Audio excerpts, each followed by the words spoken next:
பிரிக்க முடியாது. பைபிள்ல இந்த ஆக்கிலா பிரிஸ்கில்லா பேரை கூட என்ன பண்ணல, பிரிக்கல. நீங்க ஆனா என்ன பண்ணிட்டீங்க, உங்களுடைய உடல் ஒரு பாதியை மட்டும் சர்ச்சைக்கு கொண்டு வந்துட்டு இன்னொரு பாதியை எங்க வச்சிருக்கீங்க? நீங்க சொல்வீங்க, அப்ப நீங்களும் தானக்கா உங்க ஹஸ்பண்ட் எங்கன்னு கேட்பீங்க. சொல்லும் போதே நம்மளையும் சில பட்டயங்கள் என்ன பண்ணும், ஊடுருவும் இல்ல. ஒருவேளை வெஸ்லி சர்ச்சுக்கு போயிருப்பாருன்னு நினைக்கிறேன். என்னன்னா என்னுடைய மகன் மருமகள்லாம் வயநாடுல இருந்து வந்திருக்காங்க. இன்னைக்கு சொல்ல போனா முந்தா நாள் சிஎஸ்ஐயோட லே பிரீச்சர் வேற, அவர் அதெல்லாம் சொல்லல, வெறும் ஜெம்ஸோட இருக்கேன்றாரு. முக்கியமா சிஎஸ்ஐயோட லே பிரீச்சர் தான். அதனால என்னன்னா எப்ப கூப்பிட்டாலும் நான் என்ன பண்ணணும், போகணும். முந்தா நாள் ஒரு ஆயர் போன் பண்ணி, திருவொற்றியூர் சபைன்னு நினைக்கிறேன், அக்கா சண்டே வந்துடுறீங்களா, யாரையோ கூப்பிட்டேன் அவரு வரல, நீங்க வர முடியுமான்னாரு. நம்ம தான் கமிட்மெண்ட் கொடுத்துட்டா மாறுறதே கிடையாது. அது அதுக்கப்புறம் என்ன வந்தாலும் ஃபேஸ் பண்ணிக்கலாம் அப்படின்னு. இல்லையா, இன்னொரு சர்ச்சில் சொல்லிட்டேன் வர முடியாது. என்னன்னா சிஎஸ்ஐ லே பிரீச்சர் அப்படின்னா சிஎஸ்ஐல எப்போ கூப்பிட்டாலும் நான் எப்படி இருக்கணும், அலர்ட்டா இருக்கணும். ஆனா நிறைய நேரங்கள்ல யோசிப்பாங்க. அந்த ஐயர் சொல்வார், அவரு எப்படின்னா லே பிரீச்சரோட அவர் தான் லீடர், அவர் தான் கூப்பிட்டது. அவர் நிறைய நேரம் சொல்வார், நீங்க போறீங்க வெளியில உங்க சபை ஆயர்கிட்ட சொல்லிட்டு போகணும். இதெல்லாம் ரூல்ஸ். என்னதுன்னா ரூல்ஸ். நான் எங்க போறேன் அப்படின்றத என்ன பண்ணணும், ஆயர்கிட்ட சொல்லிட்டு போகணும். ஏன் வரலன்னு சொல்லணும். ஆலயத்துக்குள்ள நீங்க இப்ப எப்படி தேடுறீங்க, அந்த மாதிரி என்ன பண்ணுவாங்க சிஎஸ்ஐ சர்ச்சில், இவ ஒரு வாரமும் இவளை காணுமே அப்படின்னு தேடுவாங்க. ஆனா தெரியும் ஆயர்களுக்கு இவ எல்லா சபைகளுக்கும் போய் செய்தி கொடுக்கறதுனால ஆயர்கள் என்ன பண்ண மாட்டாங்க, கொஞ்சம் கண்டுக்க மாட்டாங்க. ஆனா போன வாரம் என்ன பண்ணாங்க, கிளை சபைக்கு திடீர்னு எல்லாம் என்ன பண்ணுவாங்க, 2 நாளைக்கு முன்னாடி தான் சொல்லுவாங்க.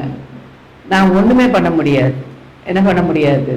நான் ஏற்கனவே சொன்னது போலதான் ஆண்டவருடைய ஊழியத்தை செய்ய எல்லாரும் இப்படி ஆயத்தமா இருக்கணும், சும்மா இல்லை. ஒருவேளை ஆண்டவர் இந்த இடத்துல உட்காந்து ட்ரைனிங் கொடுக்கிறாரு, உங்களை பயிற்சிக்கிறார். பயிற்சிச்சா மட்டும்தான் என்ன பண்ண முடியும், ஊழியம் செய்ய முடியும். பயிற்சி இல்லைன்னா ஊழியம் செய்ய முடியாது. வட அமெரிக்கால ஒரு ரிசர்ச் பண்ணியிருக்காங்க. என்ன பண்ணியிருக்காங்கன்னா, ஒரு பறவைகள் சரணாலயத்துல ஒரு பறவை இனம் அழிஞ்சிட்டு இருக்குன்னு சொல்லி அந்த பறவை இனத்தை பிடிச்சிட்டு வந்து என்ன பண்ணாங்க, அதை பாதுகாத்து வச்சாங்க. அது கொஞ்சம் இனப்பெருக்கமாச்சு, திரும்ப என்ன பண்ணிட்டாங்க, பறக்க விட்டுட்டாங்க. பறக்க விட்ட பிறகு திரும்பவும் என்னாச்சு, அந்த இனம் திரும்பவும் அழிய ஆரம்பிச்சுட்டு. ஐயோ இது என்னடா இந்த இனம் பெருகவே மாட்டேங்குன்னு இப்ப என்ன பண்ணாங்க, மறுபடியும் அதை கொண்டு வந்து அடைச்சி வச்சு என்ன பண்ணாங்க, அது கற்றுக் கொடுக்க ஆரம்பிச்சாங்க. கூடு கட்டுவது எப்படி, இறை ஊட்டுவது எப்படி, அந்த முட்டையை பொறிக்கிறதற்கு அடை காப்பது எப்படின்னு சொல்லி அதுக்கு என்ன பண்ணாங்க, ட்ரைனிங் கொடுத்தாங்க. ட்ரைனிங் கொடுத்துட்டு இப்ப என்ன பண்ணாங்க, பறக்க விட்டாங்க. அந்த இனம் என்ன பண்ணுச்சு, பெருக ஆரம்பித்தது. சபைகள் இன்னைக்கு இததான் செஞ்சிட்டு இருக்காங்க. ஒருவேளை செய்ய தவறினால், இங்க ஒரு சபையில இருக்கிறோம்னா நம்ம என்ன ஆயிட்டு இருக்கோம், ட்ரைனிங் ஆயிட்டு இருக்கோம். ஜெபிக்கிறதற்கான ட்ரைனிங், வேதம் வாசிப்பதற்கான ட்ரைனிங்.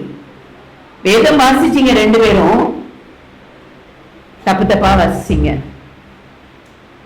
வேதம் வாசிப்பது சாதாரண விஷயம் இல்ல. வீட்டுல நீங்க இந்த மாதிரி என்ன பண்ணணும், சத்தமா வாசிக்க பழகணும். இந்த இடத்துல என்ன கொடுக்குறாங்க, உங்களுக்கு ட்ரைனிங் கொடுக்குறாங்க. தெரியும், ஆயருக்கும் தெரியும், ஆயிரமாவுக்கும் தெரியும், இப்படிதான் வாசிப்பாங்க. நான் வாசிக்கும் போது அப்பதான் நினைச்சேன், ஐயோ கம்மியா கொடுத்துருக்கலாமே. நான் நினைச்சேன் ஃபுல் போர்ஷனும் வாசிக்கணும். எதுக்கு அரைகுறையா வாசிக்கணும்னா 1 கொரிந்தியர்ல என்ன பண்ணேன், ஃபுல் போர்ஷனை வாசிக்க விட்டேன். இதுலே தெரிஞ்சிரும் நம்ம வேதத்தை தினமும் வாசிக்கிறவர்களா வாசிக்காதவர்களா. எப்படி ட்ரைனிங் எடுக்கணுங்க. ட்ரைனிங் எடுக்காம வாழ்க்கையில எந்த முன்னேற்றத்தையும் பார்க்க முடியாது. ஜெபிக்க ட்ரைனிங் எடுக்கணும், வேதம் வாசிக்க ட்ரைனிங் எடுக்கணும். தினமும் மிலிட்டரியில போனா மிலிட்டரி மேன்கள்லாம் என்ன பண்றாங்க, ட்ரைனிங் எடுக்கிறாங்க. அதிகாலையில எழுதி என்ன பண்ணணும், ஓடணும், எவ்வளவு பயங்கர எக்ஸசைஸ் பண்ணணும். கிறிஸ்தவர்களாகிய நாம் கிறிஸ்துவுக்காக ராஜ்யத்தை கட்டுவதற்கு தயாரா இருக்கிற நம்ம என்ன ட்ரைனிங் எடுக்கிறோம்? நல்ல ஒரு இந்த குடும்பத்துக்கு நான் திரும்பவும் என்னோட வாழ்த்துக்களை தெரிவித்துக் கொள்கிறேன். வேதத்தை எக்ஸாமா எழுத வச்சு பிரைஸ் கொடுத்த அந்த குடும்பத்தை ஆண்டவர் ஆசீர்வதிப்பாராக. இதுதாங்க இன்னைக்கு தேவை. இந்த ட்ரைனிங் தான் தேவை. வேதத்தை எப்படியாவது கிறிஸ்தவர்களை என்ன பண்ணிடணும், ஒரு முறையாவது வாசிக்க வைத்து விட வேண்டும் என்கிற இந்த ட்ரைனிங். இந்த இடத்துல இப்படிப்பட்டதான பயிற்சி நடக்குதுன்னு சந்தோஷமா இருக்கு. பயிற்சி இல்லாம என்ன பண்ண முடியாது, நிக்க முடியாது. நீங்க டெய்லி எக்ஸசைஸ் பண்றவங்களா இருந்தா உங்களால என்ன பண்ண முடியாது, எக்ஸசைஸ் பண்ணாம இருக்க முடியாது. உங்களுடைய சரீரம் சோர்வா இருக்கா, நீங்க உங்களுடைய ஆரோக்கியத்துக்கு டாக்டர் கிட்ட போக வேண்டியது இல்லை. உங்களுடைய ஆரோக்கியத்துக்கு நீங்க தான் காரணம். நீங்க சோம்பலா இருந்தீங்கன்னா உங்க சரீரமும் எப்படிதான் இருக்கும், சோம்பலா தான் இருக்கும். நீங்க ஜெபிக்காதவங்களா இருந்தீங்கன்னா ஆண்டவர் உங்ககிட்ட வந்து பேசவே மாட்டார். ஆண்டவரோட சத்தத்தை நீங்க என்ன பண்ண முடியாது, கேட்க முடியாது. சொன்னாங்க உபவாச ஜெபம் எதுக்காக? உங்களை ஒரு நாள் கூப்பிட்டு அனுப்பி விட்டா என்ன பண்ணிடுவோம், மறந்துடுவோம். 3 நாள் தொடர்ந்து 5 நாள் வைக்கும் போது அந்த ட்ரைனிங் நமக்கு ஒரு மிலிட்டரி ட்ரைனிங். மிலிட்டரி ட்ரைனிங் ஆண்டவருடைய ராஜ்ய கட்டுமான பணிக்கு இதெல்லாம் தேவை. இந்த பாத்தீங்கன்னா ஆக்கில்லால் பிரிஸ்கில்லால் ஒரு பிரியாத ஒரு தம்பதியினர். அந்த 18வது அதிகாரம் 2வது வசனம் வாசிங்க. யூதர் எல்லாரும் ரோமாபுரியை விட்டு போகும்படி கிலவுதிராயன் கட்டளையிட்டபடியினாலே இத்தாலியாவிலிருந்து புதிதாய் வந்திருந்த பொந்து தேசத்தான் ஆகிய ஆக்கில்லா என்னும் நாமமுள்ள ஒரு யூதனையும் அவன் மனைவியாகிய பிரிஸ்கில்லாளையும் அங்கே கண்டு அவர்களிடத்திற்கு போனான். யார் போயிருக்கா? யார் போயிருக்கா? பவுல் போயிருக்கிறாரு. யோசிச்சு பாருங்க, இந்த உலகத்துல எத்தனை பேர் இப்படி ஊழியர்களை உபசரிக்கிறோம், வரவேற்கிறோம். இல்ல உண்மையிலே ஸ்கிட்டு ரொம்ப யூஸ்ஃபுல்லான ஸ்கிட்டு. மனுஷங்க மத்தியில இதுதான் இருக்கு. இவங்களுக்கு வேற வேலை வெடியே இல்லை, இதுதான் அவங்களோட வேலை. நம்மள போட்டு என்ன பண்றாங்க, கூப்பிட்டுக்கிட்டே இருக்காங்க. ஆண்டவர் கொடுக்கிற கட்டளைங்க இது, பாஸ்டர் கொடுக்கிற கட்டளை இல்லை. உலகெங்கும் போய் சர்வ சிருஷ்டிக்கும் என்ன பண்ணணும், சுவிசேஷத்தை பிரசங்கம் பண்ணணும். நீ எப்படி உன்னை வளர்த்து கொண்டாயோ இன்னொருத்தரையும் என்ன பண்ணணும், வளர்க்கணும். இதுக்கு என்ன பண்ண முடியும்? உங்களை வளர்க்கணும்னா, உங்களுக்கு ட்ரைனிங் கொடுக்கணும்னா கூப்பிட்டுதான் ஆகணும். சபை விஸ்தாரம் ஆகுதுன்னா, நிறைய ஊழியர்கள் எழும்புனாங்கன்னா ஆண்டவருடைய ராஜ்ய கட்டுமான பண்ணி ஆண்டவரோட வருகை ரொம்ப சீக்கிரமா இருக்கா இல்லையா? யாரெல்லாம் அத ஆசையா வரவேற்கிறீங்க? இயேசுவே வாரும், இன்னைக்கே வாரும் அப்படின்னு யாரெல்லாம் ஆசையா விரும்புறீங்க? கை தூக்குங்களா பார்க்கலாம். என்ன கை தூக்க மாட்டேங்கிறீங்க? ஐயோ, ஆண்டவரோட வருகை வேணுங்க நமக்கு. ஆண்டவர் சொல்றாரு, சந்தோஷமா மகிழ்ச்சியா இருங்கள். மறுபடியும் உங்களுக்கு நான் சொல்கிறேன், மகிழ்ச்சியா இருங்கள். ஏன்னா என்னோட வருகைக்காக நீங்க என்ன பண்ணுங்க. பிலிப்பியர் 4:4-5 வாசிங்கன்னா இதான். எதுக்காக சந்தோஷமா இருக்கணும்? நம்ம மறுபடியும் அம்மா சந்தோஷமா இருங்கம்மா, மறுபடியும் ஆண்டவர் சொல்றாரு சந்தோஷமா இருங்க. அதுக்கு உலக பிரகாரமா வாழ்ந்துட்டு போறதுக்கு இல்ல, அவருடைய வருகையை குறித்து நம்ம என்ன பண்ணணுமா, சந்தோஷமா இருக்க வேண்டும். ஆண்டவரோட வருகை வரணுங்க, சீக்கிரமா வரணும்னா எல்லாரும் எழுதி என்ன பண்ணணும், ஆண்டவருக்காக ஊழியம் செய்கிறவர்களாய் மாற வேண்டும். கிறிஸ்தவர்கள் பெருக வேண்டும், பழுகி பெருக வேண்டும். இதுதான் ஆண்டவரோட திட்டம். ஆண்டவரோட திட்டத்துலதான் இவங்க என்ன பண்றாங்க, இந்த ஆக்கில்லா பிரிஸ்கில்லா சந்ததி பாத்தீங்கன்னா எப்படி இருக்காங்க பாத்தீங்கன்னா, முதலாக யூத தம்பதியினரை குறித்து நம்ம பார்க்க போறோம். இவங்களை குறிச்சு தியானிப்பதுனால நமக்கு என்ன பிரயோஜனம் இருக்கு அப்படின்னு நினைக்கிறீங்களா? ரொம்ப பிரயோஜனம் இருக்கு. இந்த தம்பதியினரை குறித்து பார்க்கும்போது நம்ம வேதத்துல இருக்கிற ஒரு கேரக்டரையும் எடுத்து பார்க்கும் போது அந்த குணநலன்கள் நம்ம கிட்ட இருக்குதா? அழகா சொன்னாங்க, பாட்டு ரொம்ப அருமையான பாடல்கள் வர்ஷிப் வேலையில. எஸ்தரை போல நான் இல்ல, மார்த்தால போல நான் வேலைகள்ல கவனமா இல்ல, மரியால போல ஆண்டவரோட பாதத்துல உட்காரல. இந்த ஆக்கில்லா பிரிஸ்கில்லா பாத்தீங்கன்னா இவங்களோட பேர் மட்டும் சில இடத்துல 3 இடத்துல என்ன பண்ணிருக்கோம், ஒரு இடத்துல பிரிஸ்கில்லா ஆக்கிலான்னு வரும், சில இடத்துல என்ன வரும், ஆக்கில்லா பிரிஸ்கில்லா. இதுல யாரு கணவன் யாரு மனைவி சொல்லுங்க பாக்கலாம்? மனைவி. மாத்தி மாத்தி அவங்க வந்து அவ்வளவு இணை பிரியாத ஒரு தம்பதி.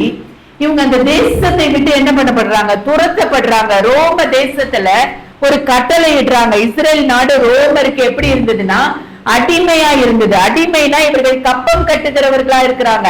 ஆனா இந்த ரோம ராஜ்யம் என்ன பண்ணுச்சு, இவங்களுக்கு போஸ்டிங் எல்லாம் கொடுக்கும், ஒரு அதிகாரத்தை எல்லாம் கொடுக்கும். ஆனா அந்த அதிகாரத்தை அவங்க என்ன பண்ண முடியாது, யூஸ் பண்ண முடியாது. இவங்க ரோமர் என்ன கட்டளை இடுறாங்களோ அதை தான் அவங்க என்ன பண்ணணும், கீழ்படியணும். அப்படிப்பட்ட ஒரு சட்டத்துக்குள்ள இருக்கும்போது திடீர்னு என்ன பண்ணிடுறாங்க, நாட்டை விட்டு வெளியே போங்கன்னு துரத்துறாங்க. வெளியே போங்கன்னு துரத்தும் போது இந்த இஸ்ரவேல் ஜனங்கள் அடிமைப்படுத்தி வைத்திருந்த அந்த முறைமை, இந்த இஸ்ரவேல் ஜனங்கள் அந்த பணத்தை எடுத்துலாம் என்ன பண்ண முடியாது, யூஸே பண்ண முடியாது. அதனாலதான் இயேசு கிட்ட காட்டுறாங்க, இந்த ராயனுடைய பணத்தை என்ன பண்ணும், யாருக்கு செலுத்தணும் ஆண்டவரே. ஆண்டவர் அழகா சொல்வார், ராயனுடைய ராயனுக்கு செலுத்த. ஏன்னா அவ்வளோ கப்பம் கட்டுகிற அந்த வரி கட்டுகிற அவ்வளோ பெரிதான ஒரு கொடுமையான காலம். நம்ம இந்த காலத்துல இருந்தோம்னா நம்ம பாட்டி தாத்தா இருந்தாங்க, என்னன்னு சொல்லுங்க, எந்த நாட்டுல இருந்து துரத்தப்பட்டோம் நமக்கு தெரியல. இப்போ இங்கே அப்படியே செட்டில் ஆயிட்டோம் சென்னையில. திடீர்னு இந்த ஊரை விட்டு எல்லாரும் போங்க அப்படின்னு துரத்துனா என்ன நிலைமைன்னு யோசிச்சு பாருங்க. எல்லாரும் நல்ல வீடெல்லாம் கட்டி அப்படியே ஆஸ்தி அந்தஸ்தோட உட்கார்ந்து இருக்கும் போது இந்த வீட்டுல உங்களுக்கு உரிமை இல்லை கிளம்புங்க அப்படிங்கும் போது, சொந்த வீட்டுல இருந்து பிள்ளைய கொஞ்ச நேரம் அப்பா நீ போய் தனியா போய் வீடு பார்த்து இருந்தாலே என்ன பண்ணாதுங்க பிள்ளைங்க, பாரு நம்மள அநியாயமா வீட்டை விட்டு துரத்துறாங்க அப்படின்னு சொல்லி மருமகன் என்ன பண்ணுவா, முதல்ல ஆரம்பிப்பான். அப்படிப்பட்ட ஒரு காலகட்டம் தேசத்திலே இருக்க முடியாது. நான் அதனாலதான் நிறைய நேரம் என்னுடைய பிரேயர் பாயிண்ட்ஸ்ல சொல்லுவேன், அந்நிய தேசத்துல வாழ்ற அந்த ஜனங்களுக்காக என்ன பண்ணுங்க, ஜெபிங்க. அது நிலை இல்லாத ஒரு வாழ்க்கை. திடீர்னு துரத்துனாங்கன்னு வைங்களேன். இப்பவும் பாருங்க, பயங்கர போர் இல்ல, எவ்வளவு சண்டை சச்சரவு நிறைந்த ஒரு நாட்டுல எப்ப குண்டு வெடிக்கும், என்ன ஆகும், என்ன நடக்கும்னு தெரியாம வாழ்ந்து கொண்டிருக்கிற நம் ஜனங்கள் யாராவது அதை குறிச்சு யோசிச்சிருக்கோமா? நம்ம நினைப்போம், ஐயோ அவங்க ஃபாரின்ல இருக்காங்க, ரொம்ப சந்தோஷமா ஜாலியா இருக்காங்க. இல்லங்க, அந்நிய ஜனம் அந்நிய தேசத்துல போய் உட்கார்ந்து இருக்கிறது பாத்தீங்கன்னா லேசான காரியம் கிடையாது. ஏன்னா நான் நிறைய நேரம் டூர் போகும்போதெல்லாம் யோசிப்பேன், அந்த வீட்டுல டாக்டரா இருப்பாங்க, ஆனா நைட்டு வந்து என்னதான் செய்யணும், கண்டிப்பா அவங்களுடைய வாஷ்ரூம் எல்லாம் அவங்க கழுவி விடணும், எல்லா பாத்திரத்தையும் கழுவணும், துணி துவைக்கணும், எல்லாத்தையும் செஞ்சு முடிச்சுட்டு தான் அவங்க என்ன பண்ண முடியும், தன்னுடைய படுக்கைக்கு போக முடியும். நினைக்கலாம் ஃபாரின்ல இருக்காங்கன்னு. அப்பதான் நினைச்சேன், ஐயோ நம்ம இந்தியால நம்ம சென்னையில எல்லாத்துக்கும் நமக்கு எப்படி இருக்கு, ஆட்கள் இருக்காங்க. அவங்க எவ்வளவு பெரிய வேலையில இருந்தாலும் தன்னுடைய வீட்டு வேலையை அவங்கதான் என்ன பண்ணணும், செஞ்சு ஆகணும். ஏன்னா வீட்டு வேலைக்கு அவ்வளோ காஸ்ட், அங்க அவ்வளோ காஸ்ட்லி. அவங்க என்ன பண்ண முடியாது, ஆள் வைத்து செய்ய முடியாது. அவ்வளோ ஒரு பயங்கரமான ஒரு காலகட்டத்துல வாழ்ந்துட்டு இருக்கோம். இந்த நெருக்கங்கள் மாத்திரம் அல்ல, நான் சொன்னது போல நம்ம தாத்தா பாட்டிய துரத்துனாங்க எந்த தேசத்துல இருந்து, என்னையா தெரியுதா, இலங்கை தேசத்திலிருந்து துரத்தப்பட்ட ஒரு காலகட்டம். சிதறடிக்கப்பட்டாங்க. எல்லா இடத்துலயும் இலங்கை அகதிகள் என்ன பண்ணாங்க, எல்லா இடத்துலயும் சிதறி இருக்காங்க. இன்றைக்கு அவங்கள வச்சுதான் கிறிஸ்தவம் என்ன பண்ணி இருக்கு, தேசம் எங்கும் உலகம் எங்கும் பரவி கிடக்கு, உலகம் எங்கும் பரவி கிடக்கு. சபைகள் நடத்தப்பட்டு கொண்டிருக்கிறது. என்னன்னா துரத்தப்பட்ட அந்த இலங்கை மக்கள். என்னன்னா எங்க தாத்தாலாம் என்ன பண்ணாங்க, இலங்கையில இருந்து வந்தவங்க, அங்க பிசினஸ் பண்ணவங்க துரத்தப்பட்டாங்க. அதே மாதிரி துரத்தப்பட்டதுன்னா இந்த ஆக்கிலா பிரிஸ்கில்லா பவுல் எல்லாரும் வந்து ஒரு இடத்துல வந்து என்ன பண்றாங்க, என்னன்னா இந்த பின்னணி தெரியணும். நம்ம சும்மா பைபிள் வாசிக்கிறது இல்ல, சும்மா ஆக்கிலா பிரிஸ்கில்லா அந்த தேசத்துல இருந்து இந்த தேசத்துக்கு வந்தாங்கன்றது இல்ல. துரத்தப்பட்டாங்க. அப்படியே நம்ம வேற தேசத்துக்கு அப்படியே துரத்துனாங்கன்னா நம்ம என்ன ஆகும் நீங்க யோசிச்சு பாருங்க. அப்படியே வந்திருப்பாங்க. அவங்க கையில என்ன இருந்தது? தொழில், கூடார தொழில். 3வது வசனம் வாசிங்க. அவர்கள் கூடாரம் பண்ணுகிற தொழிலாளிகளாய் இருந்தார்கள். தானும் அந்த தொழில் செய்கிறவனானபடினாலே அவர்களிடத்தில் தங்கி வேலை செய்து கொண்டு வந்தான். யாரு? பவுல். யோசிச்சு பாருங்க, ஒண்ணுமே இல்ல, ஆனா ஊழியம் செஞ்சே ஆகணும். இந்த தம்பதியினர் என்ன பண்றாரு? பவுல் சந்திக்கிறார். ஏன்னா அவங்க கூடார தொழில் செஞ்சிட்டு இருந்திருப்பாங்க. அந்த வழியா நடந்து போயிருப்பாரு. பார்த்த உடனே என்ன பண்றாரு? பவுல் போவதற்கான முக்கிய காரணமே என்னது? அங்க பணம் இல்ல, சாப்பிடுறதுக்கு வழி இல்ல, அந்நிய தேசம். ஏதாவது தொழில் செஞ்சாதான் என்ன பண்ண முடியும்? சாப்பிட முடியும். அப்ப இங்க கூடார தொழில் செஞ்சிட்டு இருக்கிற ஆக்கிலா பிரிஸ்கிலாவை பார்க்கும்போது என்னையும் கொஞ்சம் உங்க வீட்டுக்குள்ள சேர்த்துக்கோங்க. இன்னைக்கு சொல்றாங்க, பாஸ்டர் நீங்க யோசிச்சு பாருங்க, இந்த இடத்துல சபையை நிறுவிட்டு இதெல்லாம் நடத்தணும்னா ஒரு பெரிய வருமானம் என்ன பண்ணணும்? தேவை. சும்மா உங்களோட இந்த சின்ன கூட்டத்தை வச்சு நீங்க போடுற காணிக்கையை வச்சு அவர் என்ன பண்ணிட்டு இருக்கிறாரு? சபையை எப்படியாவது பெருக்கிறணும்னு அவங்க போட்டு பாடுபட்டு இருக்கிறாங்க. ஊழியக்காரங்க எல்லாரோட பாடும் அதுதான் இருக்கு. இப்ப ஜூம்ல நான் நடத்தினேன்னா உடனே எல்லாரும் அப்படி வந்துட மாட்டாங்க. என்ன பண்ணணும்? ஏன் வரல சிஸ்டர், நேத்து ஏன் வரல? நான் நிறைய நேரம் வெறுத்து போயிடுவேன். ஆண்டவரே, நான் பாட்டுக்கு ஊழியம் செய்யறேன்னு இந்த மக்களையும் வேற இழுத்துட்டு கிடக்கணுமா? ஏன்னா பாஸ்டர் அழகா வார வாரம் எந்த சர்ச்சிலையாவது போய் பேசுனா அவருக்கு என்ன வரும்? நல்ல காணிக்க கொடுப்பாங்க. அதை வச்சுட்டு அவருக்கு அவரோட ஜீவனத்தை என்ன பண்ண முடியும்? நடத்த முடியும். சும்மா இல்லங்க, ஊழியம் எப்படி கிடக்கு? சிதறி கிடக்கு, பரவி கிடக்கு. ஆனா அவரு இல்ல, இந்த மக்களை, ஒரு கூட்ட ஜனங்களை, இந்த கொள்ளத்தூர் பகுதியில இந்த மக்களை நடத்த சொல்லி ஆண்டவர் என் கரத்தை கொடுத்திருக்கிறார்னு சொல்லி எங்கேயுமே போகாம, இதுதான் என் ஆட்டு மந்த, இந்த கரவலாடுகளை நான் மேய்ச்சி இதுல வருகிற பாலை நான் குடிச்சா போதும் அப்படின்னு சொல்லிட்டு என்ன பண்ணிட்டு இருக்கிறாரு? உட்கார்ந்துட்டு இருக்கிறாரு. உண்மையிலே கிட்ட பார்த்த உடனே எனக்கு அப்படியே இருதயமே கனமாயிட்டுங்க. கனமான ஊழியம், இதை எல்லாராலையும் செய்ய முடியாது. என்ன நீங்க யோசிச்சு பாருங்க, ஒரு கையிலயே 10 ரூபா காணிக்க போட்டீங்கன்னா எத்தனை பேர் உட்கார்ந்து இருக்கீங்க? கணக்கு எடுத்துட்டு போயிருங்க. இங்க ஓடுற ஃபேனுக்கும் லைட்டுக்கும் இங்க போடுற செலவுக்கும் என்ன காணிக்க போட்டுற போறோம்? கணக்கு பார்க்கணுங்க. நம்மளுடைய காலத்தையும் நேரத்தையும் காணிக்கைகளையும் கணக்கு பார்க்கணும்னு ஆண்டவர் சொல்றார். கணக்கு பார்க்கிறவன் புத்தி உள்ளவன். நம்ம நினைக்கிறோம் ரொம்ப ஈஸி ஊழியம். இதற்காக ஒவ்வொரு எந்த வீட்டுக்கு போகணும், யார் வீட்டுல பிரச்சனை, யார் வீட்டுல ஜெபிக்க போகணும், ஜெபிச்சா ஆண்டவர் அந்த ஜெபத்தை கேட்கணும். அதுக்கு நீங்க பாத்திரமா இருந்தாதான் ஜெபம் என்ன பண்ணப்படும். இல்ல ஆண்டவர் சொல்ல, உன் தூசிய கூட உதறிட்டு என்ன பண்ணிரு, வந்துரு.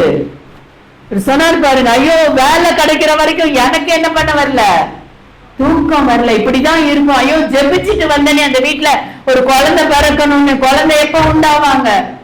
கரு வலிக்குங்க. சுமக்கிறதுக்கு எப்படி இருக்கும்? வலிக்கும். சாதாரண விஷயம் இல்ல, ஜெபிக்கிறது சாதாரண விஷயம் இல்ல.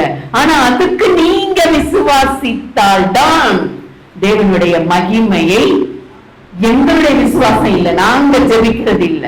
அதனாலதான் நான் நார்த்துக்கு போக ரொம்ப ஆசைப்படுவேன். என்னன்னா அந்த மக்கள் அப்படியே விசுவாசிப்பாங்க, அப்படியே நம்புவாங்க, அப்படியே மிராக்கிள் நடக்கும். ஆனா இங்க உள்ள ஜனங்களுக்கு விசுவாசமும் இல்ல, நம்பிக்கையும் இல்ல.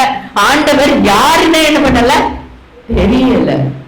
சும்மா எல்லாம் ஃபார்மாலிட்டி.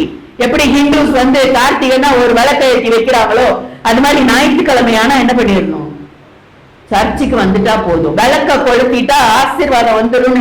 எப்படி புறஜாதி ஜனங்கள் விளக்க கொளுத்தி சும்மா அவங்களுடைய ஃபார்மாலிட்டியை முடிக்கிறாங்களோ, அதே மாதிரி நீங்களும் என்ன பண்றீங்க, ஆலயத்துக்கு வந்தா போதும் எனக்கு ஆசீர்வாதம் வந்துரும்னா வராது.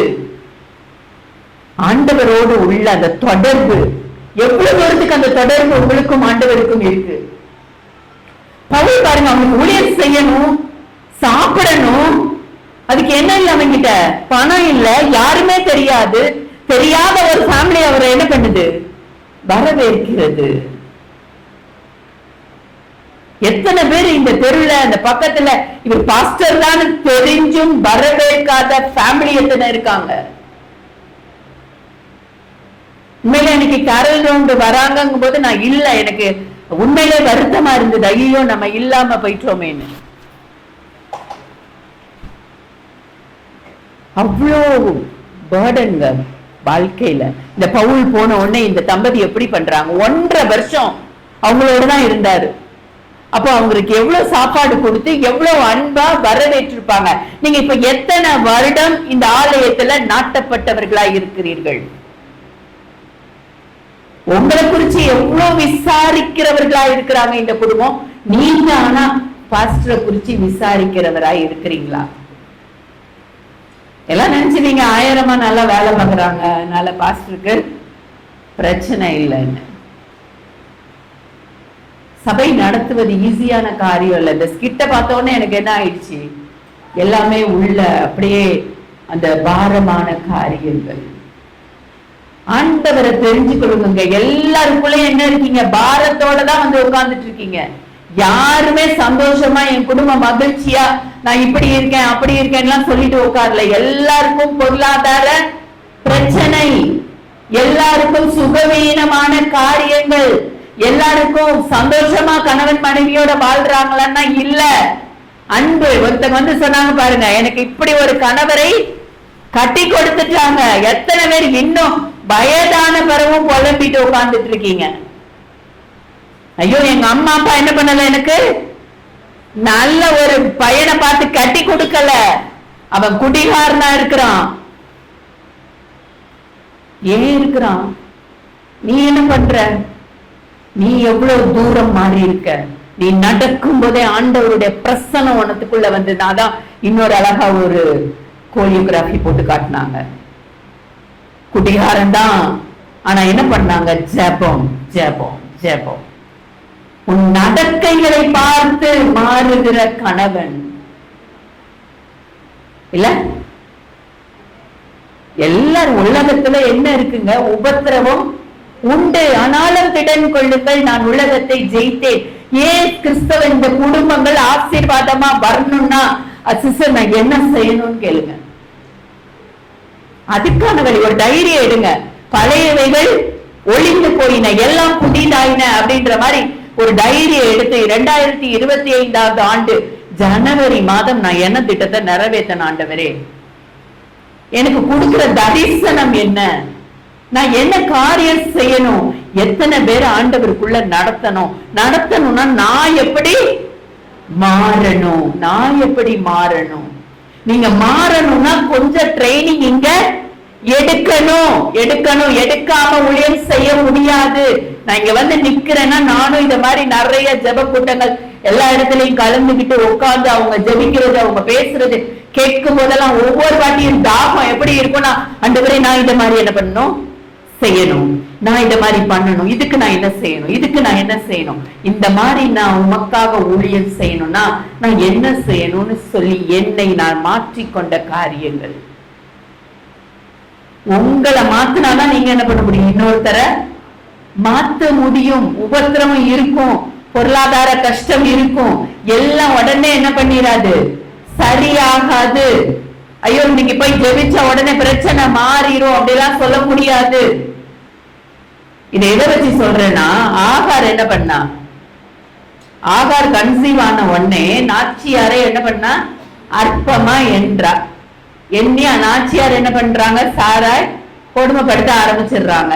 உடனே என்ன பண்ணிடுறா, அவளை விட்டு ஓடி போயிடுறா.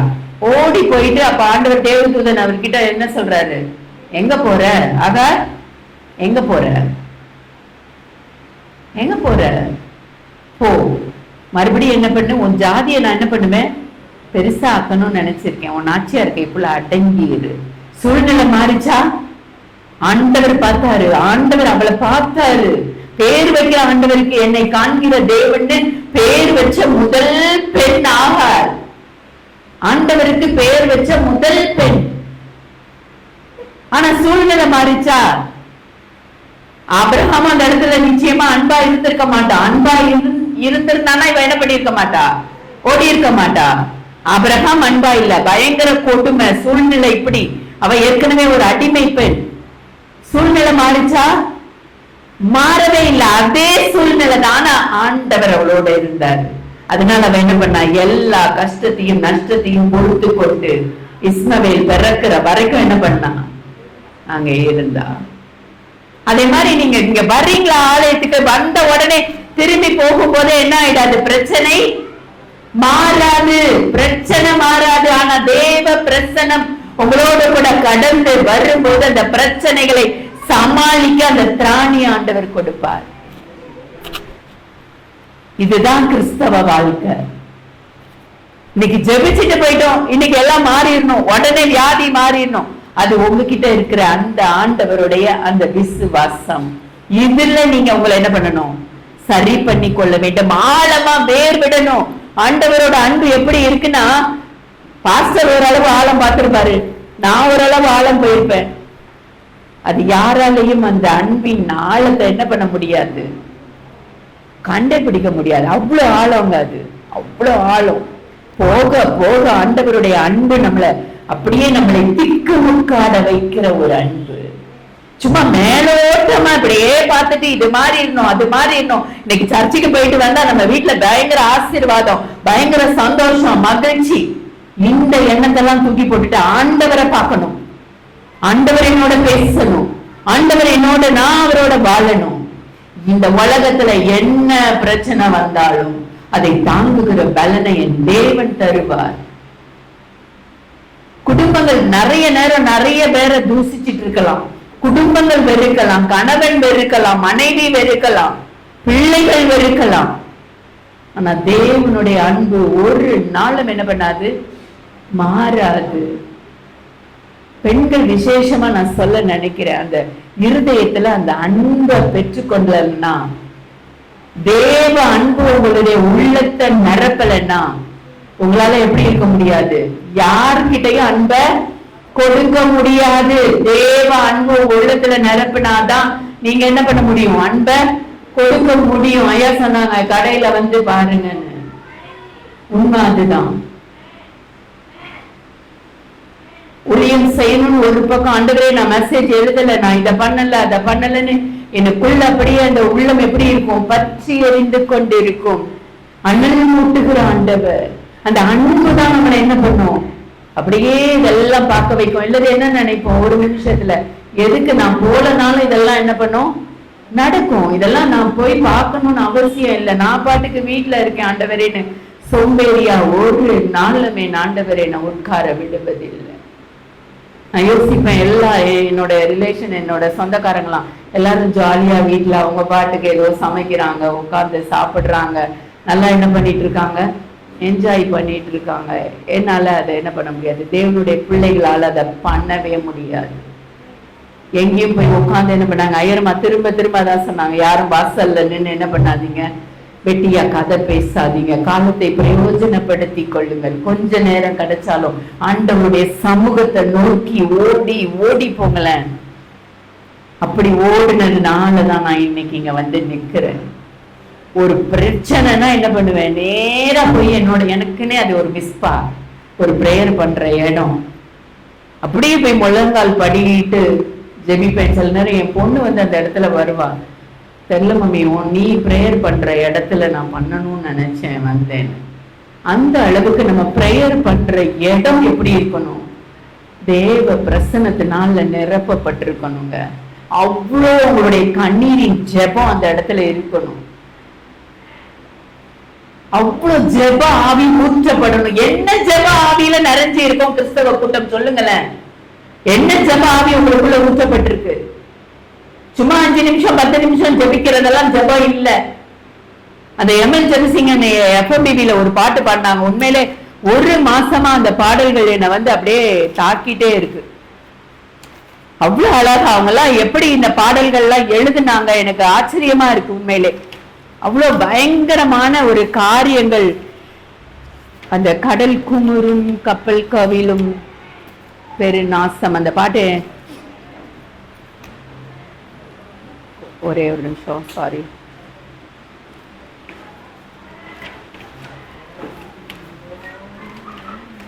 என்ன பாட்டையா? ஒரு மாதமா இந்த பாட்டு என்ன உலகத்துல இதெல்லாம் நடக்க போகுதுன்னு அவர் ஏற்கனவே என்ன பண்ணிட்டாரு, எழுதி வச்சிட்டாரு. தேவசேனை வானம் மீது கோடி கோடியாக தோன்றும். சொல்லுங்க. தேவசேனை வானம் மீது கோடி கோடியாக தோன்றும், பல கோடி தீரல் கூடி கூகை தேடி வேகம் ஓடும், விண்மீன்கள் இடம் மாறி பாரெங்கும் வந்து கொட்டும், நானோ ஆடி மிக பாடி என்னை சருடன் சேர்வேன். ஹல்லேலூயா ஹல்லேலூயா ஹல்லேலூயா ஹல்லேலூயா ஹல்லேலூயா ஹல்லேலூயா ஹல்லேலூயா ஹல்லேலூயா. ஐந்து கண்டம் தன்னிலாளும் ஆட்சியாவும் மற்ற போகும், இரு சூழும் இடி முழக்கம் கூச்சல் கேட்கும், கண்ணீர் சிந்தும் துயர் கூட்டம் சுத்தர் உள்ளம் சாட்சி பாடல் எங்கும் கேட்கும், நானோ ஆடி மிக பாடி என்னை சருடன் சேர்வேன். ஹல்லேலூயா ஹல்லேலூயா ஹல்லேலூயா ஹல்லேலூயா ஹல்லேலூயா ஹல்லேலூயா ஹல்லேலூயா ஹல்லேலூயா. கடல் ஊரும் கரை உடையும் கப்பல் கவிழும் பெரும் நாசம், போக்குவரத்து யாவும் நிற்கும், இனி உலகம் என்பதில்லை, பங்கு மாறா வேதம் கூறும் வார்த்தை யாவும் நிறைவேறும், நானோ ஆடி மிக பாடி என்னை சருடன் சேர்வேன். ஹல்லேலூயா ஹல்லேலூயா ஹல்லேலூயா ஹல்லேலூயா ஹல்லேலூயா ஹல்லேலூயா ஹல்லேலூயா ஹல்லேலூயா. எப்படி பாடியிருக்காரு பாருங்க. கடல் குமரும் கரை உடையும் கப்பல் கவிழும் பெரும் நாசம், போக்குவரத்து. இன்னைக்கு நிக்கிற டிராபிக்க பார்த்தா ஒரு நாள் என்ன ஆயிடும், ஜாம் ஆகி இப்படி நின்றோம்.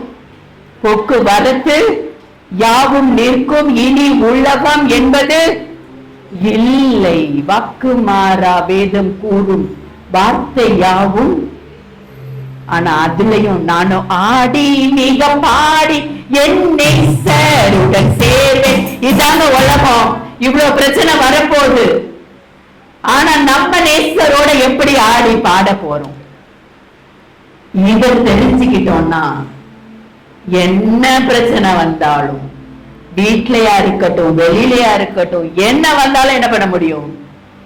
ஆடி பாடி நேசருடன் மகிழ்ச்சியா இருக்கிற அந்த காலகட்டங்கள்.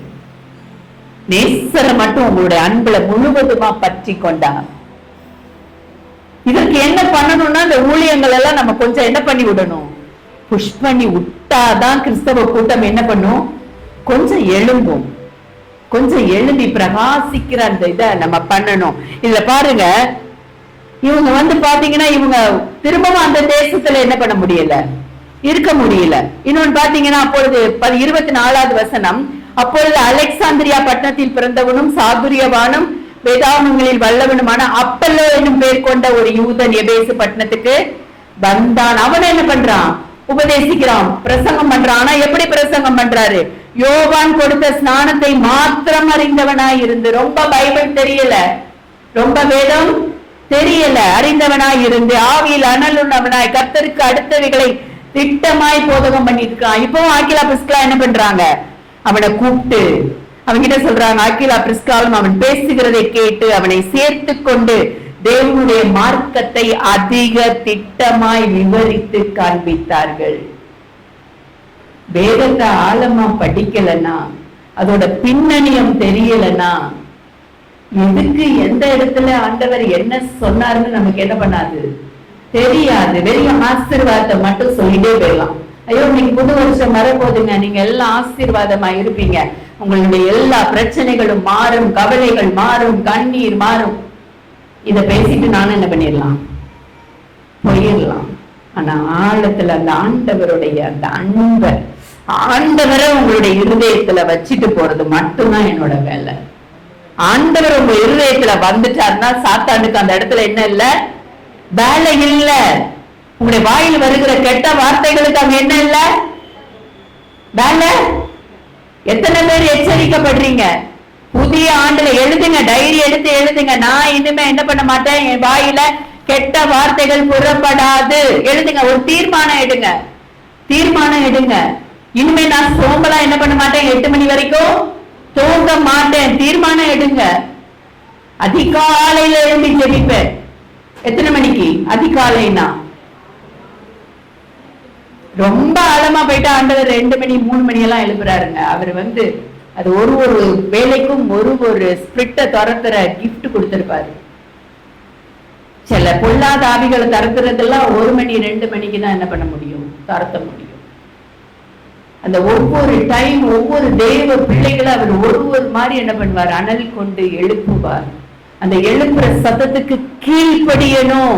அதை முதல்ல எழுதுங்க. தேவ சத்தத்துக்கு நான் என்ன பண்ணணும், கீழ்ப்படியணும். இன்னைக்கு சொன்னது எல்லாம் உங்களுக்கு தேவ சத்தம் தான். ஆண்டவரோட வார்த்தை தான் வந்தது. அவங்க கிட்டா இருக்கட்டும், எதுவா இருக்கட்டும், என்ன இருக்கு, ஆண்டவருடைய வார்த்தை இருந்தது. சொன்ன மாதிரி அந்த வேதாகம எக்ஸாம் எழுதுங்க. எல்லாரும் தெரியாதவங்களுக்கு, அவங்களுக்கு தமிழே தெரியாது, ஆனாலும் என்ன பண்றாங்க, முயற்சிகள் எடுக்கிறாங்க. முயற்சி எடுக்கணும். ஐயா இதெல்லாம் என்னால படிக்க முடியாது, இதெல்லாம் எனக்கு அந்த அறிவெல்லாம் இல்லைன்னு சொல்லிட்டு போறதுக்கு இல்லை. கிறிஸ்து ஆண்டவர் உங்களை படைத்ததற்கு ஒரு நோக்கம் உண்டு. நான் எப்பவுமே சொல்லுவேன், அவருக்கு தேவை. நீங்க எப்படி ஆண்டவருக்கு நீங்க தேவை. ஏன்னா இந்த ராஜ்ய கட்டுமான பணியில நம்ம மொத்தமா சபை பாகுபாடுலாம் இல்ல, மொத்தமா என்ன பண்ண போறோம், கரம் கொடுத்து நிற்க போறோம். ஆனா ஆண்டவருக்குள்ள இருக்கிற அந்த ஸ்பிரிட் எந்த அளவுக்கு வளர்த்து வச்சிருக்கீங்க, அப்பதான் அந்த இடத்துல நிற்க முடியும். என்னன்னா எதிரி படை எப்படி இருக்கும், பயங்கர ஸ்ட்ராங்கா இருக்கும். யுத்தம் நடக்க போகிறது. இப்ப இஸ்ரேலுக்கும் காசாவும் என்ன நடக்குது, இது அதை விட பயங்கரமான யுத்தம். நமக்கும் பிசாசுக்கும் நேரிடுகிற அந்த யுத்தத்துல நம்ம என்ன பண்ணணும், ஜெயிக்கணும். இப்ப அன்னைக்கு இப்ப இருக்கிற காலகட்டத்துல இதுலதான் மக்கள் என்ன பண்ணிடுறாங்க, தோத்து தோத்து தோத்து எல்லாரும் பிசாசுக்கு அடிமையாய் ஆகி கொண்டு இருக்கிற காரியங்கள். தோத்துட்டா என்ன பண்ணிட வேண்டியதான், அவன் கட்சியில போய் சேர்ந்துட வேண்டியதான். இங்க ஜபம் குறைஞ்சிட்டா அவனுக்கு ஈஸி. இந்த ஆள் ஜெபிக்கல, இந்த அம்மா ஜெபிக்கல, இந்த பையன் ஜெபிக்கல, இவன் ஆண்டவர்கிட்ட இல்ல, இவனை ஷூட் பண்ண நம்ம கிட்ட இழுத்துடலாம். அடுத்த நிமிஷம் என்ன பண்ணிடலாம். இதுக்கு ஆயுதம் நம்ம கையிலேயே அவன் கொடுத்திருக்கிறான். போன் என்ற ஆயுதத்தை கொடுத்து என்ன பண்ணிடுறான், ஈஸியா ஒருத்தரையா அவனோட படையில சேர்த்துட்டே இருக்கிறான். இங்க தேவ சேனை ரொம்ப கம்மியாயிட்டே இருக்கு. இந்த தேவ சேனைய எல்லாரும் எழுப்பினாதான் என்ன பண்ண முடியும், அந்த பிசாசின் தந்திரங்களுக்கு எதிர்த்து நிற்க திராணி உள்ளவர்கள் ஆகும்படி அந்த தேவனுடைய சர்வாயுத வர்க்கத்தை நம்ம என்ன பண்ணணும், தரித்தவர்களா நம்முடைய சிந்தனையில இருந்து எல்லாத்துலயும் என்ன வேணும், பரிசுத்தம் வேணும். சும்மா வெளி வேஷமா பைபிள் வாசிச்சுட்டு ஜெபிச்சுட்டு அப்படியே ஹல்லேலூயா போட்டுட்டு போற கூட்டம் அல்ல. நீங்க வெளியில என்ன பண்ணுவீங்களோ தெரியாது, உள்ள என்ன பண்ணணும், அபிஷேகம் வேணும், ஆவியின் அனல் வேணும். இந்த ஆக்கிலா பிரிஸ்கிலா பாருங்க, அவன் பேசும்போதே அப்பா நீ வெறும் யோவானுடைய ஸ்நானத்தை மட்டும் பத்தி பேசிட்டு இருக்க, ஆனா அதுக்கு மேல உள்ள காரியங்கள், ஆண்டவருடைய காரியங்கள் இருக்குன்னு கூட்டு உபதேசம் பண்ணி நடத்துறாங்க. இவர் பவுல் 1.5 வருஷம் இருந்துட்டு என்ன பண்ணிடுறாரு, அநேக நாள் 18வது வசனம், பவுல் அநேக நாள் அங்கே தரித்திருந்த பின்பு சகோதரத்தில் உத்தரவு பெற்றுக்கொண்டு தனக்கு ஒரு பிரார்த்தனை உண்டாயிருந்தபடினால் கொங்கிரியா பட்டணத்தில் தலைசவரம் பண்ணி கொண்டு சீரியா தேசத்துக்கு போக கப்பல் ஏறினான். பிரிஸ்கிலாவும் ஆக்கிலாவும் அவனுடைய கூட போனார்கள். எப்படி இருக்கப்பட்டாங்க பாருங்க அந்த உபதேசத்துல. நாங்களும் என்ன பண்றோம், உங்களோட ஊழியர் செய்யறோம். இன்னைக்கு அப்படி இருக்கிற கூட்டம் தான் நீங்க இவங்க வரும்போது எப்படி இருந்திருப்பாங்க. இப்ப இவ்வளவு பெரிய கூட்டம் என்ன பண்றீங்க, பாஸ்டரோட இணைஞ்சி நாங்களும் உங்களோட என்ன பண்றோம், கரம் கொடுக்கிறோம். அது இப்படிப்பட்ட அதுவும் 2 பேரை நாங்க இழந்தது அவ்வளவு வருத்தம்ன்றாங்க. ஒவ்வொரு ஆத்மாவும் விலையேற பெற்றது. 1000க்கே வருத்தம் அப்படின்னா ஆண்டவருக்கு எவ்வளவு வருத்தமா இருக்கும்னு யோசிச்சு பாருங்க. காத்துட்டு இருப்பாருங்க, எப்ப வருவீங்கன்னு அவரு உட்கார்ந்து காத்துட்டு இருப்பாரு. உங்களுக்கு வேணா நம்ம 1000 கண்ணுக்கு தெரியலாம், ஐயோ 1000 ஆகும் நமக்காக வெயிட் பண்ணிட்டு இருக்காங்க. அதுக்கு மேல நீங்க அந்த கண்களோடு பாருங்க, ஐயோ எனக்காக ஆண்டவர் காத்துட்டு இருப்பார். வீட்டுல இருந்து வரும்போதே அந்த சிந்தனையோட வாங்க. ஆண்டவர் காத்துட்டு இருப்பாரு. எனக்கு ஆண்டவர் இன்னைக்கு என்ன சொல்ல போகிறார், காட் என்கிட்ட என்ன பேச போகிறார். புதிய ஆண்டுக்கான வாக்கு தத்தத்துக்காக ஒரு பெரிய குரூப் வருவாங்க. வாக்கு தத்த அட்டைய வாங்குறது, அதை வாங்கிட்டு அதை வாங்கும் போது பார்க்கணும், இந்த திருப்பதி கோயில்ல பிரசாதம் வாங்குற மாதிரி அப்படியே பய பக்தியா அப்படியே கொண்டு போய் சோசியக்காரன்ட்ட கேட்கிற மாதிரி, ஆண்டவரே, அது வரைக்கும் ஆண்டவரே தேடி இருக்க மாட்டாங்க, ஜெபிச்சிருக்கவும் மாட்டாங்க. ஏன்னா இந்த சர்ச்சில் நடந்ததுதான். ஒரு அம்மா, ஐயோ வாக்கு தத்தம் மாட்டினங்க, சந்தோஷமும் மகிழ்ச்சியும்னு போட்டு தந்தாங்கங்க, ஆனா எனக்கு ஒரு சந்தோஷமும் இல்லை, மகிழ்ச்சியும் இல்லை. இந்த சர்ச்சில் சொன்ன சாட்சி என்கிட்ட வந்து பேசுனது. நான் மெசேஜை முடிச்சுட்டு போகும்போது, என்னங்க இது, என்ன சோசியமா, சோசிய கார்டா கொடுத்திருக்கிறாருங்க. வாழ்க்கை ஃபுல்லா அவருடைய பட்டயத்தை தூக்கி சுமந்து எதிரிகளை வீழ்த்துகிற ஒரு பெரிய கருக்குள்ள பட்டயத்தை கொடுத்து சர்வாயுத வர்க்கத்தை நமக்கு தரித்து இந்த சிந்தனை எல்லாத்திலையும் அவரையே நினைத்து கொண்டிருக்கிற இந்த காரியம், உலகத்துல போராட்டம் உண்டு என்று சொன்ன ஆண்டவர், உலகத்துல உபத்திரவம் உண்டுன்னு சொன்ன ஆண்டவர், இவ்வளவு கத்து கொடுத்து எல்லாத்தையும் பண்ணி, ஆனா அந்த வாக்கு தத்த வசனத்தை என்ன பண்றோம், மந்திரவாதி காடு மாதிரி அதை எடுத்துட்டு போயிட்டா ஒரே ஒரு வார்த்தை, ஆண்டவரே ஆண்டவரேன்னு வருஷம் ஃபுல்லா அந்த ஒரே ஒரு வார்த்தை. எவ்வளவு வாக்கு மாறாத ஆண்டவர், வாக்கு மாறாத ஆண்டவர், நம்ம கூடவே இருக்கிற ஆண்டவர், நமக்குள்ள பேசிட்டு இருக்கிற ஆண்டவர். அதான் சொல்றார், மோசேக்கு நான் என்ன பண்ணேன், கற்பலகையில எழுதி கொடுத்தேன், ஆனா இப்ப என்ன பண்ணிருக்கேன், உங்க இருதயத்துல எழுதி கொடுத்துட்டேன், உங்களுக்குள்ள இருக்கிற எல்லாம் நீங்க வாசிச்சீங்கன்னா ரொம்ப பயங்கரமா இருக்கும். எபிரேயர் 8வது அதிகாரம், எபிரேயர் 8 வாசிங்க. எடுத்துட்டேன்.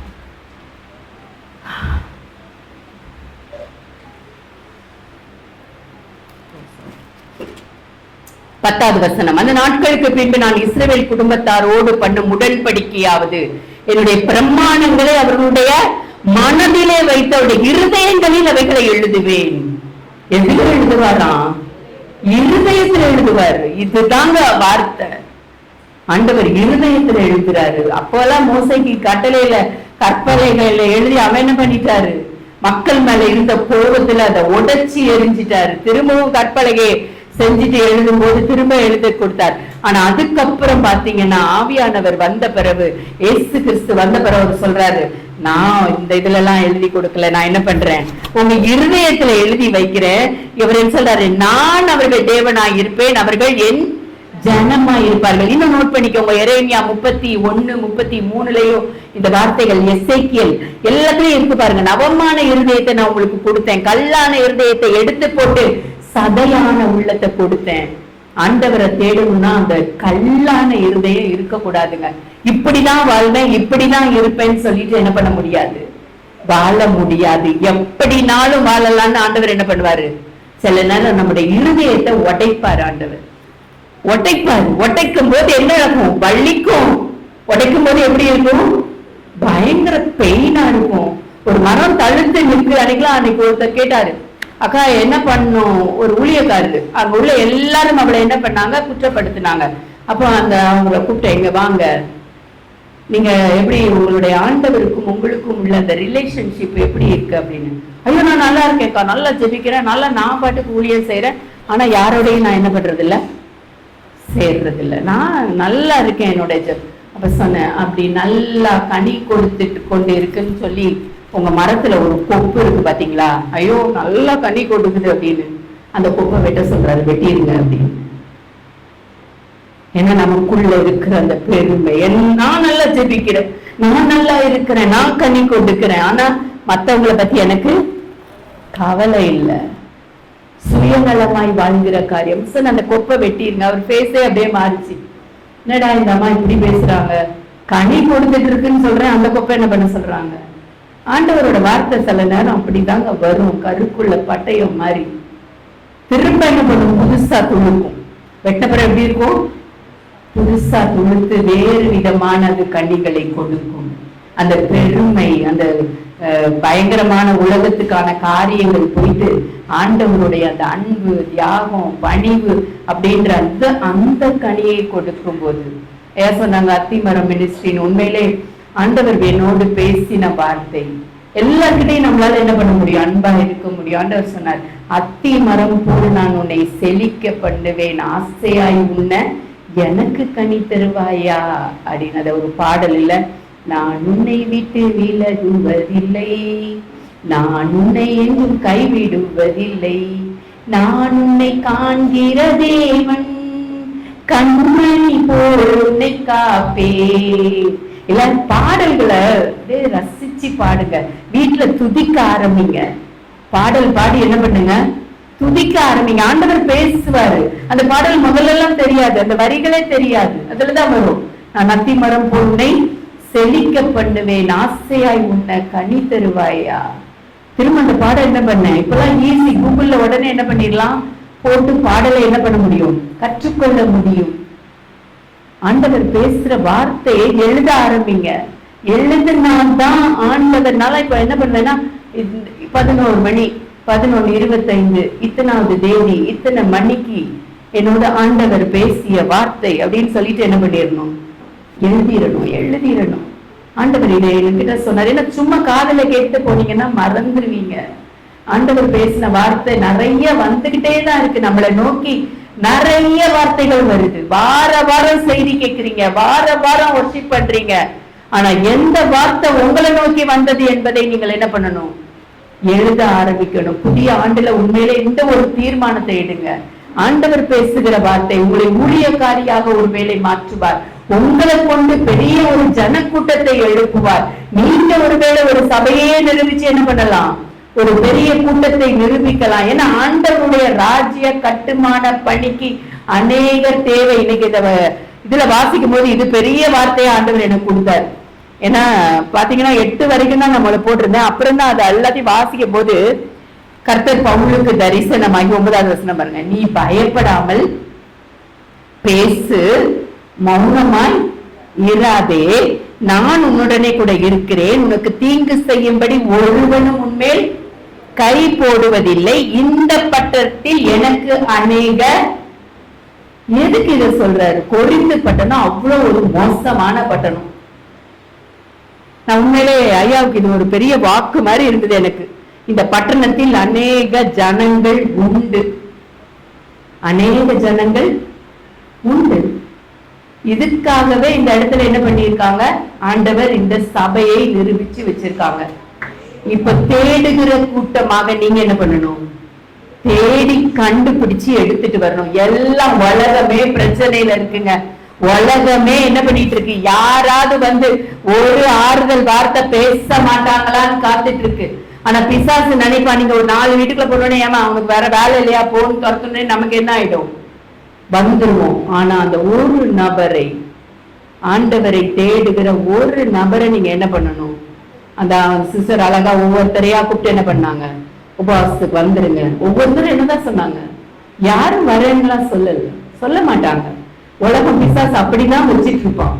ஆனா சொல்ல வேண்டிய கடமை. நான் சொல்றேங்க, நான் ஆண்டவரை நான் பேசாம இந்த ஜூம் மீட்டிங்கை நிறுத்திடுறேன் அப்படின்னு. ஏன்னா கிட்டத்தட்ட ஒரு 4 வருஷமா நடத்திட்டு இருக்கிறேன். எனக்கு ஆண்டவரை ஒவ்வொருத்தரையா போட்டு நான் கூப்பிடணும், அவங்களுக்கு இஷ்டம் இல்லாம நான் எதுக்கு பண்ணணும்? ஆண்டவர் சொன்னாரு, நீயே இப்படி சொன்னா நான் என்ன பண்ணுவேன்? உன்னோட வேலை கூப்பிடுற வேலை, உன்னோட வேலை. அவங்க அதே மாதிரி உங்களுக்கு கொடுத்த அந்த ஊழியம் உங்களை கூப்பிடுற வேலையில வச்சிருக்கிறாரா? கூப்பிடுங்க, சோர்ந்தெல்லாம் போகாதீங்க. நமக்கு தந்த வேலை என்னவோ அதை என்ன பண்ணுங்க? உற்சாகமா செய்யுங்க, உற்சாகமா செய்யுங்க. வர்றதும் வராது அவங்க கடவுளுக்கு என்ன பண்ணணும்? கணக்கு கொடுக்கணும். ஒரு நாள் கணக்கு கேட்பார் ஆண்டவர். ஒரு நாள் என்ன பண்ணுவாரு? உனக்கு இத்தனை வயசு வரைக்கும் உன்னை நல்லா வச்சிருந்தேனே, என்னை தேடி எத்தனை மணி நேரம் வந்தாய்? எத்தனை மணி நேரம் வந்த? எவ்வளவு நேரம் ஜெபிச்ச? அதான் ஏற்கனவே இந்த கணக்கெல்லாம் சொல்லியிருப்பேன். 5 நிமிஷம் ஜெபிச்சா ஆண்டவருக்கு ஒரு நாள் தான் கொடுக்குறீங்க வருஷத்துல. ஒரு நாள் 5 நிமிஷம் நீங்க பிரேயர் பண்ற ஆளா இருந்தா 365 நாளில எத்தனை நாள் கொடுக்குறீங்க ஆண்டவருக்கு? ஒரே ஒரு நாள். சரி, 1 hour ஜெபிக்கிறவங்களா இருந்தீங்கன்னா வருஷத்துல எவ்வளவு நாள் கொடுக்குறீங்க? 24. எப்படி பாருங்க, கணக்கு பார்த்தனா ஆண்டவருக்காக ஒண்ணுமே செய்யலைங்க. கிறிஸ்தவ கூட்டம் ஒண்ணுமே செய்யல. உற்சாகமா இதை மட்டும் சொல்ல விரும்புறேன். இந்த ஆஸ்கிலா பிரிஸ்கிலா குடும்பம் பாத்தீங்கன்னா பவுல் சொல்றாரு, அதான் 1 கொரிந்தியர் 3:6, நான் நட்டேன் அப்பளோ நீர் பாய்ச்சினான், தேவனே உங்களோட வேலை நடுங்க. நீர் பாய்ச்சுகிறவன் இன்னொருத்தனா இருப்பான், வந்து அறுவடை பண்ணுகிறவர் இன்னொருத்தரா இருப்பாங்க. ஐயோ நான் சொன்னேன் அதனால, ஆனா நான் ரட்சிப்புக்குள்ள நான் நடத்தும் போது வரலையெல்லாம் வருத்தப்படாதீங்க. நீங்க என்ன பண்ணிருப்பீங்க? 10 வாட்டி சொல்லியிருப்பீங்க, இன்னொருத்தர் போய் ஒரே ஒரு வாட்டி சொல்லியிருப்பாங்க, வந்துருவாங்க. அதுதான் ஆண்டவர் சொல்றார், நான் நட்டேன் அப்பளோ நீர் பாய்ச்சி நான் விளைய செய்கிறவர் யாரு? நீங்கெல்லாம் விளைய செய்ய முடியாது. நீங்க என்ன பண்ண முடியாது? ரட்சிப்ப கொடுக்க முடியாது. ஆண்டவர் மாத்திரமே ஒரு மனுஷனை என்ன பண்ண முடியும்? ரட்சிக்க முடியும். ஒருவேளை இன்னைக்கு ஆசீர்வாதத்துக்காக மட்டும்தான் வந்திருக்கேன்னு உட்கார்ந்து இருக்காதீங்க. ஆண்டவரை உங்க உள்ளத்துல ஏத்துக்கிட்டா அதுதான் உங்களுக்கு என்னது பெரிய ஆசீர்வாதம். புதிய ஆண்டுல என்னென்ன செய்ய போறோம், எவ்வளவு நேரம் பைபிள் வாசிக்க போறோம், ஒரு வருடத்திலேயாவது என்ன பண்ணணும்? பைபிளை வாசிச்சு முடிக்கணும். 3 மாசத்துல டிஎல் முடி என்ன பண்ணுவாரு? இப்பதான் நிறைய ஆப்ல வந்திருக்கு 3 மாசத்துல முடிக்கிறது. ஒருத்தர் இதுல வேற எத்தனை மணி நேரத்திலே முடிச்சேன்னு பார்த்தாரு. என்னன்னு பார்த்து உட்கார்ந்து எப்படி முடிச்சாருன்னு பார்த்தா என்ன பண்ணிட்டாங்க, ஈஸியா ஆடியோல. அப்படியெல்லாம் கெட்டு போயிடாதீங்க. இப்பெல்லாம் என்ன இருக்கு, அப்படியே ஆடியோ போட்டுட்டா பைபிள். நாங்களும் பைபிள் எக்ஸ்ப்ளோஷன் ஒரு ஜூம் மீட்டிங் நடத்தணும். எல்லாரையும் பைபிள் வாசிக்க வைக்கணும்ன்ற மட்டும்தான் அந்த எய்ம். பண்ணும்போது எல்லாருக்கும் 6 மாசம் பிளான் பண்ணி கொடுத்தோம். 6 மாசத்துல பைபிளை முடிச்சிடணும். இவங்களெல்லாம் நம்ம சொல்றோமேன்னு நான் என்ன பண்ணேன், உட்காந்து என்ன மெசேஜ் இருந்தாலும் பைபிள் ரீடிங்க அத்தனை ஒரு 6 அதிகாரம் 7 8 அதிகாரம்லாம் வந்துடும். உட்காந்து முடிச்சிட்டு இருந்தேன். என்ன போனாலும் என்ன பண்றது, உட்காந்து முடிச்சேன். பின்னாடி ஒரு 4-5 பேர் வந்துட்டே இருந்தாங்க. பரவாயில்ல இவங்க வர்றாங்க, இதுல போடுவாங்க, நான் முடிச்சிட்டேன், இன்னைக்கு ரீடிங் முடிச்சிட்டேன்னு. கொஞ்ச நாள் கழிச்சு என்ன பண்ணல, ஆட்களை காணும். நேற்று அங்க அவங்க யூஎஸ்ஏல இருக்காங்க. அவங்கள ஸ்மித், என்ன பைபிள் ரீடிங் எங்க இருக்கு? அக்கா இன்னும் யோபு கிட்டதான்க்கா வந்துட்டு இருக்கேன். எப்படி? ஐயோ நான் முடிச்சுட்டு என்ன பண்ணிட்டேன், திரும்ப ஆதி ஆகமம் யாத்திரை ஆகமம் முடிச்சுட்டேன், லேவியர் ஆகமம் வந்துட்டேன். அக்கா நானும் நினைக்கிறேன், நான் என்ன பண்ண முடியல, வாசிக்க முடியல. வாசிக்கணுங்க. சின்ன பிள்ளைங்கள்ல இருந்து எல்லாருக்கும் என்ன பண்ணி கொடுக்கணும், பைபிள் வாசிக்க கத்து கொடுக்கணும். அந்த முயற்சி எடுத்த குடும்பத்துக்கு உண்மையிலே நான் ரொம்ப தேங்க் பண்றேன். ஏன்னா கிறிஸ்தவர்கள் இப்ப பைபிள் வாசிப்பதில்லை.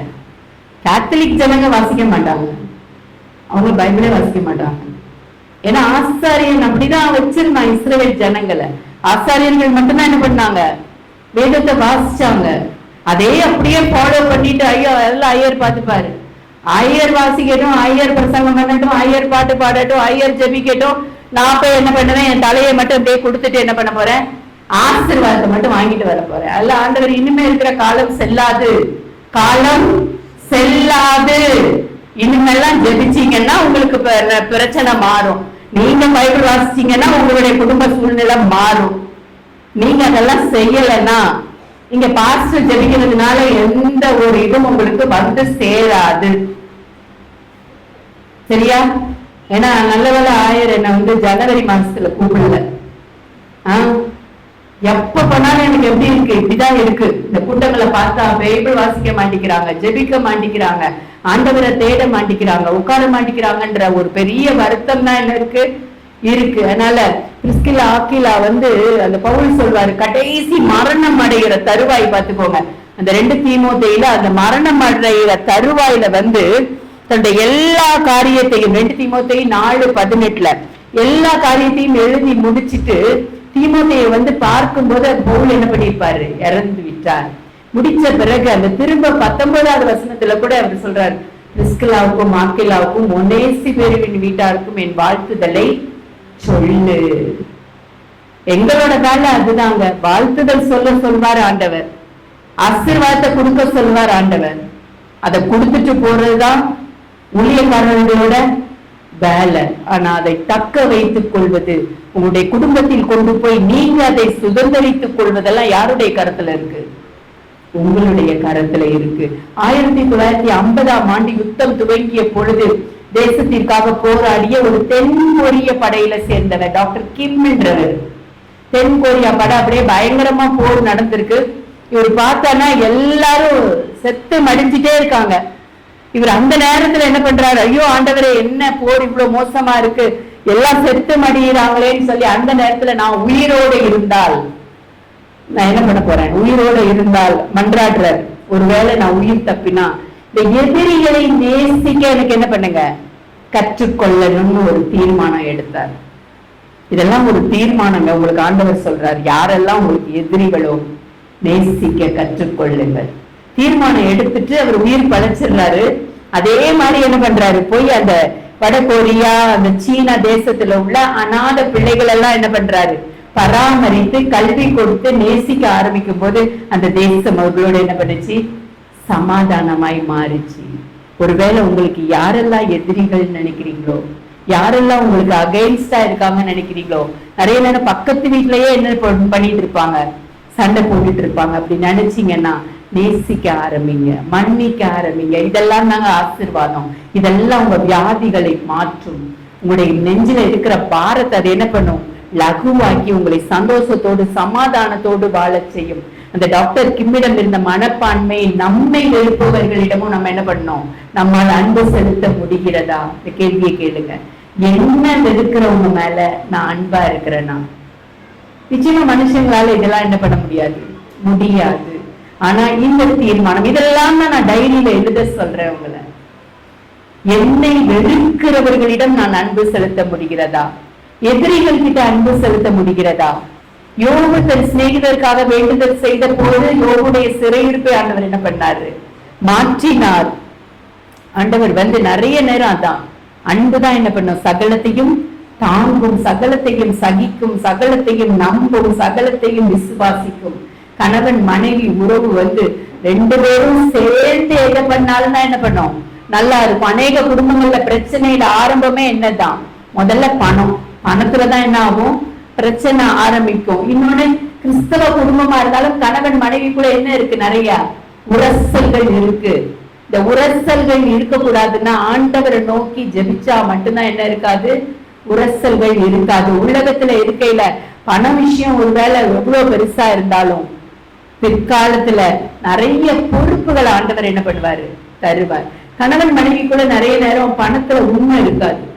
கணவன் என்ன நிறைய நேரம் மனைவி கிட்ட உண்மையான வருமானத்தை சொல்ல மாட்டாரு. மனைவியும் தங்கிட்ட இருக்கிற பணம் இவ்வளவு இருக்குன்னு சொல்லி கணவன் கிட்ட சொல்றதில்லை. அப்படியெல்லாம் சொல்லாம இருந்தீங்கன்னா அடுத்த பொறுப்பான காரியத்தை ஆண்டவர் உங்ககிட்ட கொடுக்க மாட்டார். அந்த உண்மை உங்ககிட்ட இருக்கணும், உண்மை இருக்கணும், மன்னிக்கிற தன்மை இருக்கணும், அன்பு காட்டணும், பிறரை நேசிக்கிற அந்த கிருபை இருக்கணும், உண்மையிலே ஊழியக்காரர்களை தாங்குகிற அந்த கிருபை இருக்கணும். பிரிஸ்கிலா ஆக்கிலாளுக்கு அந்த கிருபை இருந்ததுனாலதான் அவங்க ஊழியத்துல என்ன பண்ணாங்க, முன்னேறி சென்றார்கள். முன்னேறி சென்று என்ன பண்ணாங்க, ஊழியத்தை நடத்தினாங்க.